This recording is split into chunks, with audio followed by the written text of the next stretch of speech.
عقل و دل و نگاہ کا مرشد اولی ہے عشق، عشق نہ ہو تو شرع و دین بت قدائے تصورات۔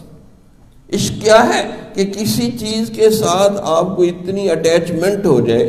کہ آپ اس کے بغیر گزارا ہی نہ ہو آپ کا۔ اب اللہ ہی ہے کہ جس کے ساتھ اتنی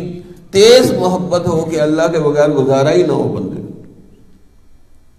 کیونکہ اللہ ہی ہمارا مقصود ہے، مطلوب ہے، محبوب ہے اور معبود ہے جس کو ہم سجدہ کرتے ہیں۔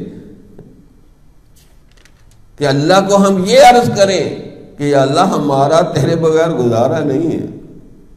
تم ہمارے ہو گئے ہم تمہارے ہو گئے، دونوں طرف سے اشارے ہو گئے۔ جتنا زیادہ اللہ کی محبت کو بڑھائیں گے،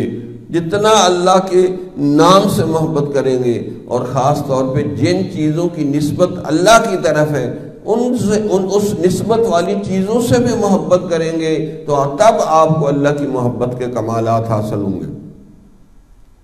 کتاب اللہ، کلام اللہ سے محبت، کہ اللہ کا کلام، کعبۃ اللہ، اللہ کا گھر، رسول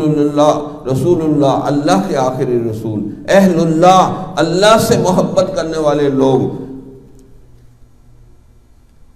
ان سے اگر محبت ہو جائے گی تو پھر اللہ کی محبت بھی کامل مکمل ہو جائے گی کہ جن چیزوں کی نسبت اللہ کی طرف ہے ہم ان سے بھی محبت کرنے والے بن جائیں۔